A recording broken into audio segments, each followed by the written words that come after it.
आमदार श्रीरंग बारणे यांना मताधिक्य देण्याची जबाबदारी राष्ट्रवादीची. आमदार सुनील शेळके यांची ग्वाही. सुधाकर घारेंचे जोरदार शक्ती प्रदर्शन. मावळ लोकसभा मतदारसंघातील महायुतीचे उमेदवार खासदार श्रीरंग बारणे यांना सर्वाधिक मताधिक्य देण्याची जबाबदारी राष्ट्रवादी काँग्रेसची राहील अशी ग्वाही मावळचे आमदार सुनील शेळके यांनी दिली. मावळ लोकसभा मतदारसंघातील शिवसेना महायुतीचे उमेदवार खासदार श्रीरंग बारणे यांच्या प्रचारार्थ कर्जत येथे राष्ट्रवादी काँग्रेस कार्यकर्त्यांचा मेळावा आयोजित करण्यात आला होता. त्यावेळी ते बोलत होते. या मेळाव्याच्या निमित्ताने रायगड जिल्हा परिषदेचे माजी उपाध्यक्ष सुधाकर घारे यांनी जोरदार शक्ती प्रदर्शन केले.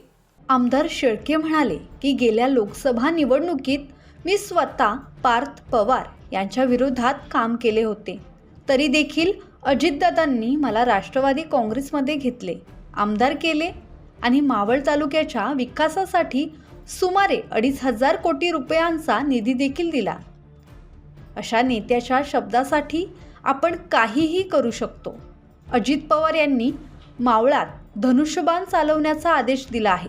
त्यामुळे बारणे यांना सर्वाधिक मताधिक्य देण्याची जबाबदारी राष्ट्रवादी काँग्रेसच्या कार्यकर्त्यांवर आहे. कर्जत खालापूर विधानसभा मतदारसंघात सुधाकर घारे यांच्या रूपाने एक कर्तृत्ववान तरुण नेता राष्ट्रवादी काँग्रेसला मिळाला आहे. या नेत्याला भविष्यात न्याय मिळावा यासाठी राष्ट्रवादी काँग्रेसच्या कार्यकर्त्यांनी झोकून देऊन काम करावे असे आवाहनही शेळके यांनी केले. काही त्रास होतो आम्हाला माहित आहे, आपल्या कार्यकर्त्यांना त्रास होतो हे देखील आम्हाला जाणीव आहे. परंतु हा त्रास जर आपल्याला सहन करून उद्याच्या काळामध्ये आपल्याला श्रीरंग बारणेंना ताकद द्यावी लागेल आणि ही ताकद आपली ठामपणाने उभी आहे हे दाखवायला मतातून दाखवावं लागेल, एवढी देखील माझी तुम्हाला विनंती आहे. मागच्या 2 वर्षापूर्वी मी या भागामध्ये येऊन सुधा भाऊला जाहीरपणाने सांगितलं की 2024ला सुनील शेळके विधानसभेमध्ये असताना सुधा भाऊ तुम्ही देखील असाल. मी सांगितलं मागच्या पंचवार्षिकला जी आघाडी होती पारदादाला, त्यावेळेला मी सुद्धा पारदादाच्या विरोधात काम करत होतो. मावळ मत आघाडी मिळाली, परंतु सुनील शेळकेनं पारदादाच्या विरोधात काम केलेला कार्यकर्ता आहे हे दादांनी. मी पक्षामध्ये प्रवेश करायच्या अगोदर मला उमेदवारी जाहीर केली, मला निवडून आणलं आणि नुसतं निवडून आणलं नाही तर अवघ्या 4 वर्षामध्ये 2500 कोटी रुपयाचा निधी मावळच्या जनतेला दिला. तुमच्या समस्या मला माहित आहे. स्थानिक MIDCच्या अडचणी, स्थानिक भूमिपुत्रांना रोजगार मिळाला पाहिजे, पर्यटनाला चालना मिळाली पाहिजे, याकरता देखील आपण या ठिकाणचे असलेले गड किल्ले असेल त्याचं संवर्धन झालं पाहिजे, पर्यटनाला आकर्षित करण्याकरता वेगवेगळे प्रकल्प आले पाहिजेत. ह्या तुमच्या भावना किंवा माझ्या आदिवासी भागातल्या माय भगिनींना वडीलधाऱ्यांना देखील शासनाच्या योजना मिळाल्या पाहिजेत. ही सगळी जर कामं करायची असेल तर आपल्याला आपल्या विचाराचा खासदार देखील केंद्रामध्ये असला पाहिजे. खासदार बारणे यांनी तालुक्यात केलेल्या विविध विकास कामांचा आढावा सादर केला. कर्जत तालुक्यातील तुंगीसारख्या आदिवासी खेड्यात स्वातंत्र्यानंतर 70 वर्षांनी वीज आणि रस्ता पोचवता आला, याचा विशेष आनंद आहे असे ते म्हणाले. अटल सेतू, मेट्रो यांसारख्या मोठ्या कामांबरोबरच शासकीय योजनांच्या माध्यमातून सर्वसामान्य नागरिकांना मूलभूत सोयी सुविधा उपलब्ध करून देण्याचा प्रयत्न केला. अजूनही याबाबत अनेक विकास कामे प्रस्तावित आहेत असे त्यांनी सांगितले. मावळचे मतदार विकासाच्या बाजूने मतदान करतील असा विश्वास बारणे यांनी व्यक्त केला. लोकसभा निवडणुकीनंतरही महायुती कायम राहणार आहे. महायुतीच्या वतीने भविष्यात कोणाला संधी दिली जाईल याचा निर्णय केंद्र आणि राज्याचे नेतृत्व घेईल, पण निवडणुकीत सहकार्य करणाऱ्या प्रत्येकाची जाणीव आपण सदैव ठेवू अशी ग्वाही बारणे यांनी दिली. राष्ट्रवादीचे नेते सुधाकर घारे यांनी कर्जत मतदारसंघातून श्रीरंग बारणे यांना मोठी आघाडी देण्याचा शब्द दिला. गेल्या 70 वर्षामध्ये देश स्वतंत्र झाल्यापासून देश स्वतंत्र होण्याच्या अगोदर या परिसरातील जो गरीब बांधव आहे, कष्टकरी बांधव आहे, आदिवासी बांधव आहे, त्याच्या घरामध्ये लाईट नव्हती. केंद्र सरकारच्या दीनदयाळ ग्राम ज्योती योजनेच्या माध्यमातून तुंगीसारख्या अतिशय दुर्गम भागामध्ये लाईट पोहोचवण्याचं काम केलं. ते मोठं काम माझ्या आयुष्यामध्ये केलंय. त्याच भागामध्ये अक्षरशः डोंगर कातळ फोडून आपण रस्ता देण्याचं काम केलं. त्या भागातील नागरिक कुणी आजारी पडला तर धुळी करून डोंगरावरून खाली उतरण्याचं काम करत होते. त्या भागामध्ये रस्ता करण्याचं काम केले. ते मोठं काम मी केलं. या परिसरामध्ये काम करत असताना आपल्याच परिसरामध्ये माथेरानची टॉय ट्रेन बंद करण्याचा निर्णय ज्यावेळेस रेल्वे विभागाने घेतला त्यावेळेस रेल्वे मंत्र्यांना जाऊन विनंती केली आणि टॉय ट्रेन चालू करण्याच्या संदर्भामध्ये 150 कोटी रुपये केंद्र सरकारच्या रेल्वे विभागाच्या माध्यमातून आणले. त्या ठिकाणी आपण आता जर पाहिलं तर गॅबिन वॉल केली, त्या ठिकाणचे डबे बदलले, त्या ठिकाणचे इंजिन बदललं आणि रुळावरती काम करून ती टॉय ट्रेन रुळावरती धावण्याचं काम केलं. जवळपास 10 लाख पर्यटक येतात.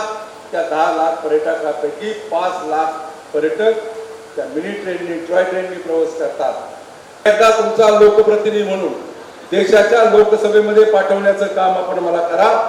गेल्या 10 वर्षामध्ये स्थानिक राजकारणामध्ये मी कधी देखील लुडबुड केलेली नाही. स्थानिक राजकारणामध्ये कुठलाही हस्तक्षेप केला नाही. स्थानिक राजकारणामध्ये मी स्वतः व्यक्तिगत सहभाग घेतला नाही. जो जो माझ्याकडे येईल त्याला मदत करण्याचं काम केलेलं आहे. आणि मी तुम्हाला खात्रीशीर सांगतो या परिसरामध्ये काम करणारा तुम्ही सगळेजण असतील, भारतीय जनता पक्ष असेल, शिवसेना असेल, राष्ट्रवादी काँग्रेस पक्ष असेल किंवा या महायुतीतील घटक पक्ष असतील, आरपी असतील, यांना बरोबर घेऊन पुढच्या कालावधीमध्ये आपण चांगलं काम करूया. विचारात काम करूया. ही निवडणूक देशाची निवडणूक आहे. ही निवडणूक स्थानिक पातळीवरची नाही. ही निवडणूक ग्रामपंचायतीची नाही, नगरपालिकेची नाही, कुठल्या हेवे दाव्याची निवडणूक नाही. ही निवडणूक देश कुणाच्या हातामध्ये द्यायचा आहे. हा देश कुणाच्या हातामध्ये सुरक्षित राहील आणि हा देश आर्थिक प्रगती कशा प्रकारे करेल त्या दृष्टिकोनातून ही निवडणूक तुमच्या माझ्या दृष्टिकोनातून अतिशय महत्वाची आहे. निवडणूक आपल्या देशाची निवडणूक आहे. अनेक वक्त्यांनी आपल्याला ह्या निवडणुकीच्या बाबतीत निवडणुकीच्या पार्श्वभूमीवर आपण का महायुतीचं काम केलं पाहिजे याची पूर्ण माहिती आपल्याला सर्व नेते मंडळींनी दिलेली आहे. ही देशाची निवडणूक आहे. ही महायुती विरुद्ध महाविकास आघाडी अशी निवडणूक आहे.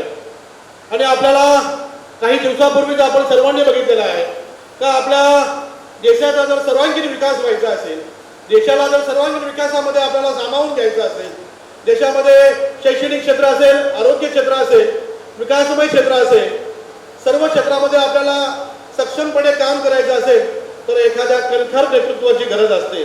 म्हणून आदरणीय तटकरे साहेब असतील, आदरणीय महाराष्ट्राचे आपले राष्ट्रीय अध्यक्ष अजितदादा पवार साहेब असतील, त्यांनी आपल्याला महायुतीमध्ये जाण्याचा जो निर्णय घेतला आणि त्या निर्णयाचंच खऱ्या अर्थाने आपल्याला आज काम करायचं आहे.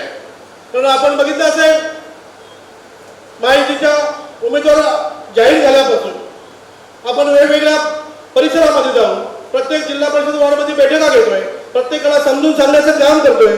कारण आज आपण अजितदादांच्या नेतृत्वाखाली काम करतोय. अजितदादा म्हटलं की आपल्या डोळ्यासमोर येतो विजन, अजितदादा म्हटलं की आपल्या डोळ्यासमोर येतो कामाची धावपळ, विकास कामाची धडपड. त्याच पद्धतीने आपल्याला जर विकास काम करायचं असेल, आपल्याला जर आपल्या तालुक्याचा, आपल्या मतदारसंघाचा विकास करायचा असेल तर आपल्याला आदरणीय बारणे साहेबांचं म्हणजेच महायुतीचं काम आपल्याला करायला लागेल. या निमित्ताने आज या मेळाव्याचं आयोजन केलेलं आहे. आपण व्यासपीठावर जिल्हा कार्याध्यक्ष हनुमंत पिंगळे, प्रदेश सरचिटणीस दत्तात्रय मसूरकर, अशोक भूपतराव, भरत भगत, भगवान भोईर, महिला जिल्हा अध्यक्षा उमा मुंडे, जिल्हा युवक अध्यक्ष अंकित साखरे, कर्जत तालुका अध्यक्ष भगवान संचे, विधानसभा अध्यक्ष HR पाटील, शिवाजी खारे, महिला तालुका अध्यक्षा रंजना धुळे, प्राची पाटील, वैशाली जाधव, अंजू सरकार, सुरेखा खेडेकर, शिवसेना तालुका प्रमुख संभाजी जगताप, कर्जत तालुका युवक अध्यक्ष स्वप्नील पालकर, खालापूर तालुका अध्यक्ष अक्षय पिंगळे, अमोल पाटील आणि बाबू पोटे यांच्यासह पदाधिकारी मोठ्या संख्येने उपस्थित होते. ब्युरो रिपोर्ट, संवाद मराठी लाईव्ह, कर्जत.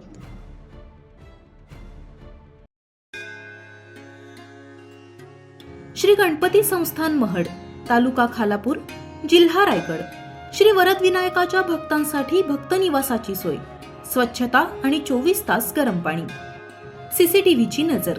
आगाऊ नोंदणीसाठी संपर्क करा 02192 26 69 12 72 76 47 38 54.